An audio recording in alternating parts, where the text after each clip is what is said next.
Merci de nous rejoindre sur Al24 News pour ce plateau spécial consacré à l'Africa Startup Conference 3e édition en direct du CIC à Alger. L'African Startup Conference, c'est 50 pays, 500 startups, 1000 investisseurs, un événement haut en couleur, phare, le plus important de son genre sur le continent africain. J'ai le plaisir justement d'accueillir deux intervenants ce soir, à commencer par vous, Rani Rolli, vous êtes président du CDCA, donc la Chambre de commerce algéro-canadienne. Maria Frada également est avec nous, COO de Kio Conseil et secrétaire général du CDCA. Je vais vous donner l'occasion de vous présenter, de nous expliquer, Rani Rolli, pourquoi le CDCA fait partie des invités phares de cette édition 3 de l'African Startup Conference. Merci beaucoup Kherdine, encore une fois pour l'invitation. Je crois que personnellement, c'est la deuxième fois que je viens à Alger spécialement pour cette African Startup Conference ou la conférence africaine des startups. Et j'ai vu l'année passée l'engouement et l'attraction d'Alger par rapport à cet écosystème d'innovation et d'entrepreneuriat. Et je me suis dit, il faudrait que l'année prochaine, donc cette année, il faudrait que le CDCA s'implique encore plus. Et chose promise, chose faite. Donc on a une délégation avec nous, d'abord des collègues, notamment Maria, notre secrétaire générale, et Ahmed Riyad, et Fethi Gourali, d'autres membres. Mais aussi plus largement, on a mobilisé la diaspora algérienne au Canada, mais même à travers le monde. On va en parler dans quelques instants. Donc c'est un crescendo en tout cas. Alors pas que la diaspora, parce que des collègues canadiens sont également présents ici à Alger. Absolument, c'est ce que j'allais effectivement réaffirmer.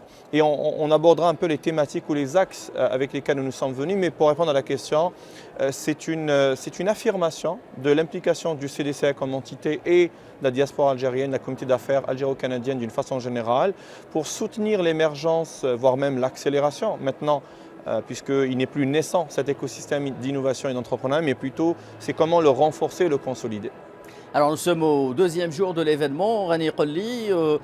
Le CDCA était très actif depuis hier, vous avez eu un certain nombre d'activités. Est-ce que vous pouvez nous expliquer quel est le focus de cette 3e édition en ce qui vous concerne? L'on va, après avec Maria, évoquer quelques-uns des projets que vous portez, que vous voulez justement développer en leur donnant une chance de naître en Algérie avant de, bien entendu, s'étendre à tout le continent africain. Donc, quelle a été votre activité en ce qui concerne, bien sûr, en lien avec les startups ici à Alger? Alors, particulièrement deux créneaux, l'entrepreneuriat d'impact. Oui. D'ailleurs, notre enregistrement, en tout cas, pas la diffusion nécessairement, mais coïncide avec la conclusion finalement d'une journée qui a été inaugurée par ni plus ni moins que professeur Tayeb Hafsi, qui nous a fait l'honneur nous a fait l'honneur de nous offrir la conférence inaugurale de notre événement. S'en est suivi ensuite des invités de haut niveau, tant algériens de la diaspora que des étrangers venus essentiellement du Canada, mais même quelques expertes et experts qu'on a amenés, par exemple du Kenya et de l'Éthiopie. Pourquoi? Parce qu'on croit que la position d'Alger ou de l'Algérie par rapport au continent africain est extrêmement importante. Mais en ce qui nous concerne au CDCA, on a tenu à apporter une contribution significative sur l'axe suivant. On confond souvent l'entreprise start-up avec la technologie seulement. Oui. Et on confond malheureusement la réussite ou les indicateurs de succès d'une start-up seulement avec ce qu'on appelle la levée de fonds, la partie financière, oui, la partie économique, création d'emplois. Nous croyons qu'il est autant important, voire même plus, que l'Afrique et l'Algérie en particulier puissent adopter et intégrer la dimension de l'impact positif, tant social qu'environnemental, au cœur même de la démarche entrepreneuriale. Voilà pourquoi nous souhaitions contribuer avec une vue plus élargie que celle qui est la définition actuelle, un peu répandue au sein de l'écosystème. Deuxième focus, ça a été hier, oui. On a eu l'honneur et le privilège grâce à la confiance qui a été mise en nous par les organisateurs. Je remercie d'ailleurs le ministre en charge du département, donc Sinourdine Wadah, qui, lorsqu'on lui a exposé la thématique du gaming, donc je rappelle que l'événement est placé sous le haut patronage du président, Monsieur le Président de la République, tout à fait, que nous remercions en fait pour son appui et sa bénédiction pour quasiment cet événement continental et quasiment maintenant mondial. Moi, j'ai entendu des personnes venues du monde entier nous dire « nous ne connaissons pas un événement à l'échelle planétaire qui a ce rayonnement ». Donc, je crois qu'il faut maintenant ne plus parler seulement de la scène africaine, il faut littéralement nous mettre sur l'échiquier mondial et en ce sens, on se félicite.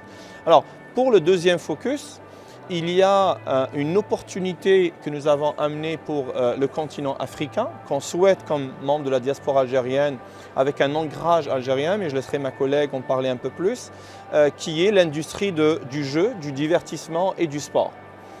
Alors, il se trouve que parmi les industries dont la technologie, notamment l'IA, mais d'une façon générale, les axes technologiques, peuvent littéralement être un centre de production et non pas juste de consommation. Oui, très important. C'est aujourd'hui le gaming, donc la partie du jeu, la partie du divertissement et la partie du sport.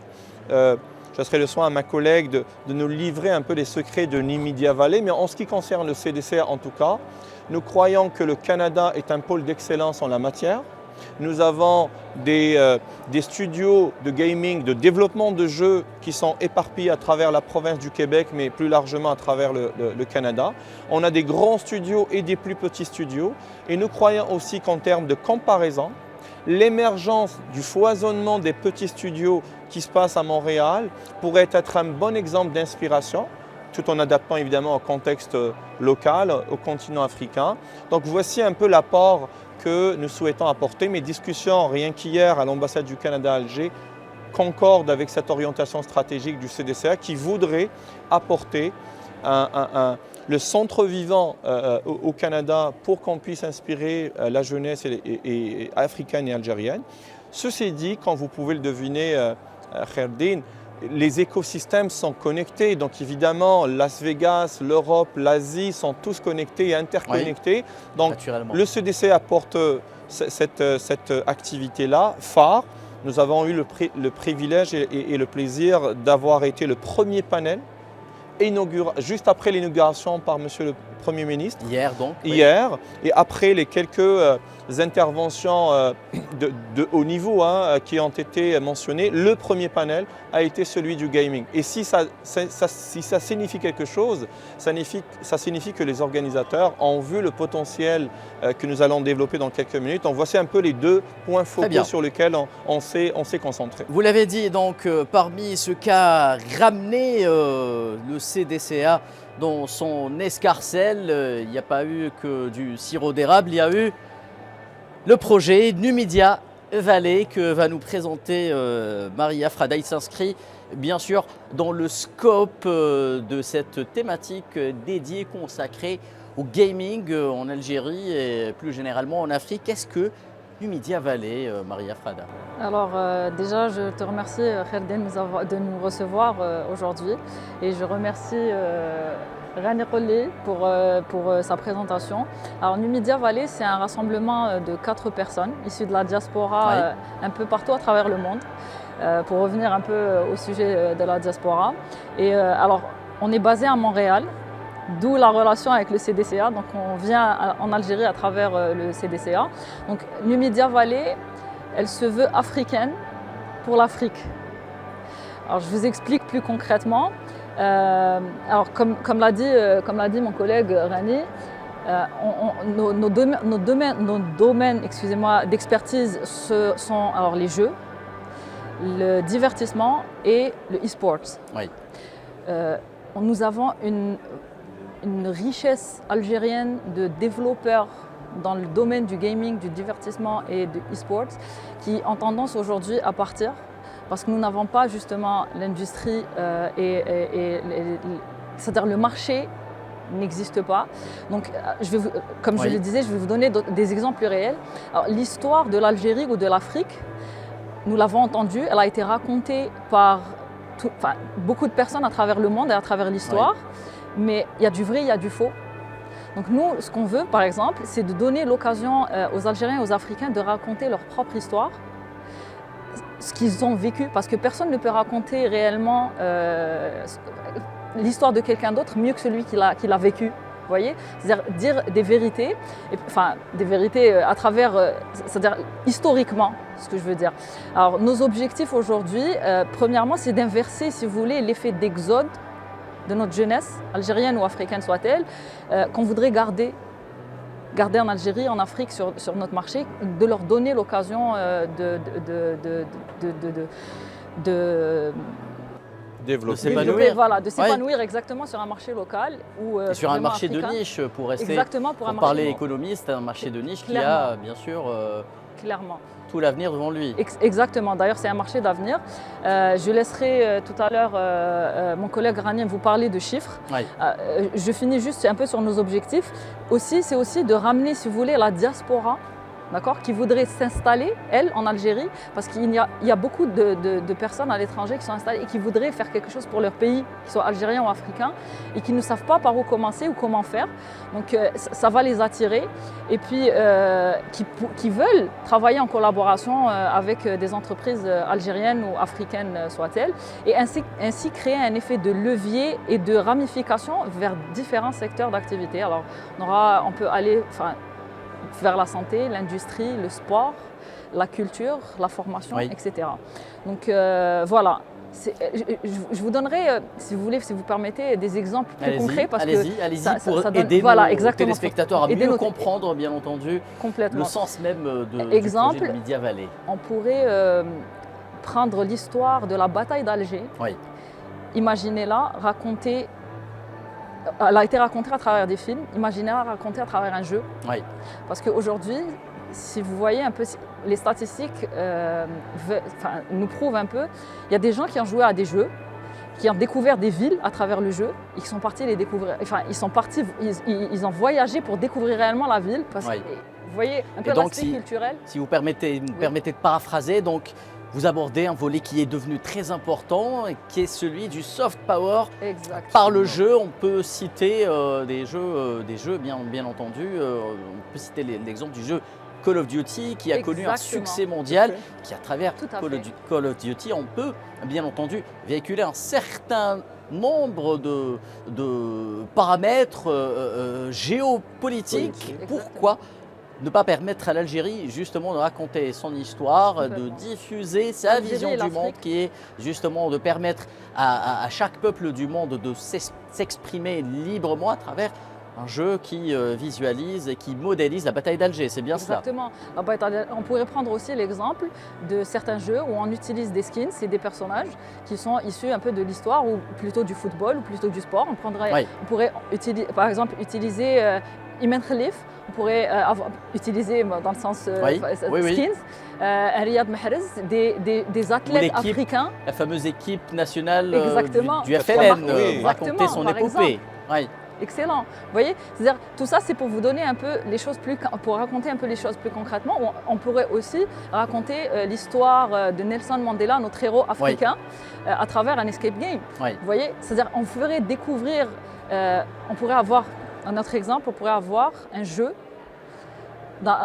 c'est-à-dire que le terrain de jeu soit la Casbah d'Alger. Vous voyez un peu, c'est-à-dire c'est des exemples réels qui pourraient faire découvrir notre culture, notre histoire, créer de la richesse, créer de l'emploi. C'est-à-dire ça peut ouvrir un marché énorme sur différents secteurs. Très bien. Voilà. Alors au-delà, Rani Rolli, de l'aspect économique du projet ou des projets portés par le CDCA, ce qui interpelle le plus ici les participants et les visiteurs de l'Africa Startup Conférence, c'est cet aspect qui permet à la jeunesse africaine de s'émanciper pleinement, de prendre conscience de tout son potentiel, à commencer par un domaine qui lui tend les bras, celui des startups. Tout à fait. Effectivement, puis ma collègue Maria me tend la perche avec cette histoire de potentiel de marché. Rappelons les faits. On parle de quelque chose qui avoisine les 160 milliards de dollars de revenus de l'industrie du gaming à la fin de cette année et quelque chose qui va se rapprocher des 200 milliards d'ici 2028. Imaginez juste 5 à 10% de Oui. ce volume d'affaires qui soit construit, qui soit créé, qui soit avec du contenu tel que décrit par ma collègue, avec des ancrages à Tombouctou, avec les pyramides d'Égypte, enfin, qu'on a Et déjà au quand même vu. moment où l'Algérie érige la diversification économique Absolument. au rang de Exactement. priorité nationale. Absolument. Exactement. Et donc c'est ça ce que nous anticipons, en tout cas par les institutions algériennes Oui. et africaines par extension, c'est de réaliser l'importance et la chance que nous pouvons avoir à emboîter le pas à ce genre d'initiative telle que Numidia Valley. Donc en chiffres absolus, on parle de quelque chose comme 300 à 500 000 créations d'emplois directs. Et on peut estimer peut-être au double ou au triple en emploi indirect. Maria parlait de ramification et d'effet de levier.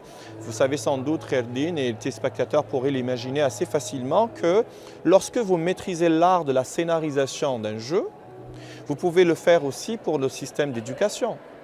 Oui. On peut faire des quiz, parce que vous savez que notre époque, je ne veux pas citer les âges, mais on n'enseigne plus aux enfants comme on enseignait auparavant. Ils sont tellement bombardés de stimuli visuels qu'on ne peut plus attirer leur attention avec Tabshor, la fameuse craie. Ouais. Donc, comment on peut raconter l'histoire et intéresser nos élèves en Afrique à leur histoire et à leur identité, au-delà peut-être de la narration un petit peu peut-être seulement verbale, puisque en sortant de la classe, qui est le terrain pédagogique, ils apprennent.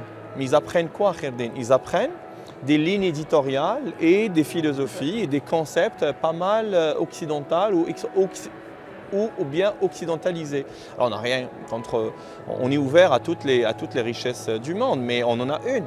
On en a une culture millénaire, on en a une identité. Donc c'est un petit peu de voir, non pas l'aspect superficiel du gaming, quelqu'un pourrait dire, mais franchement, vous en faites une émission sur du jeu. Mais je voudrais ici, à travers votre média, démontrer un petit peu toutes les ramifications qui peuvent se donner sur d'autres secteurs. On parle de destination touristique.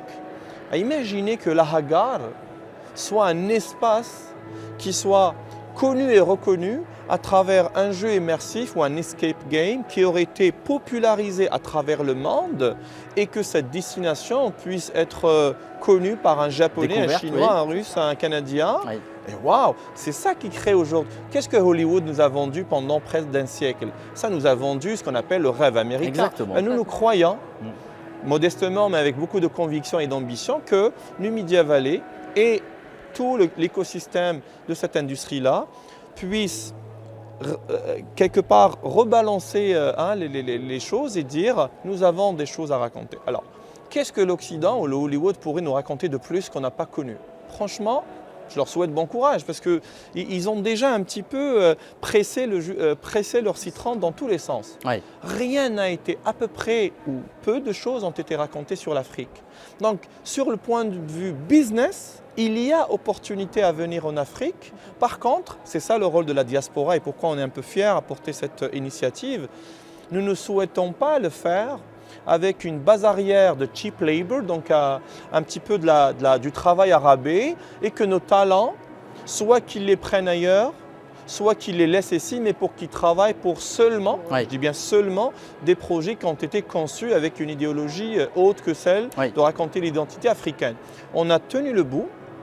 Et s'il y a un mérite, honnêtement, en toute transparence, pour notre amie Yasmina Kazitani, qu'on salue ici, et tout le réseau international qu'elle a, le mérite qu'on a, c'est de croire non seulement à ouvrir un marché africain pour nos partenaires technologiques, et aussi d'accompagnement de cette industrie, mais on a tenu le bout pour dire, vous devez venir ici, et vous devez voir durant cette conférence le potentiel des jeunes et moins jeunes que vous allez rencontrer, et à partir de là, avoir l'engagement institutionnel de pouvoir prioriser ça comme étant un axe stratégique. Et là, l'aventure pourrait enfin commencer. C'est ce que nous souhaitons, c'est ce que nous sommes venus explorer pendant ces 3 jours. Allez, une dernière question à vous, Maria Frada. Question toute simple. Qu'est-ce que Numidia Valley Alger pourrait apporter à Numidia Valley Montréal?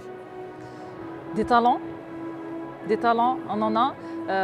On a des développeurs qui ne cherchent que ça. qui ne rêvent que de ça. Je pense que vous avez rencontré dans une émission précédente notre partenaire, Montgomery, qui est le père d'un jeu que tous les Algériens jouaient à travers le monde. Et si vous voulez, c'est-à-dire aujourd'hui, nos jeunes cherchent à aller à l'étranger pour justement avoir ce genre d'opportunités. Et donc nous, ce qu'on voudrait justement, c'est de leur offrir, c'est-à-dire Numidia Canada, enfin Numidia Valley Canada pourrait justement ouvrir ces opportunités aux jeunes Algériens. Oui. Vous voyez ?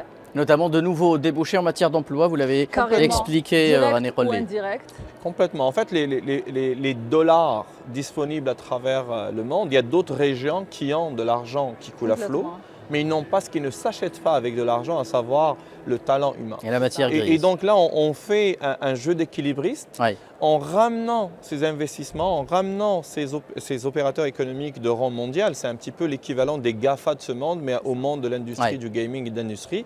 Imaginez le croisement de l'investissement et du talent, mais le talent est en Afrique.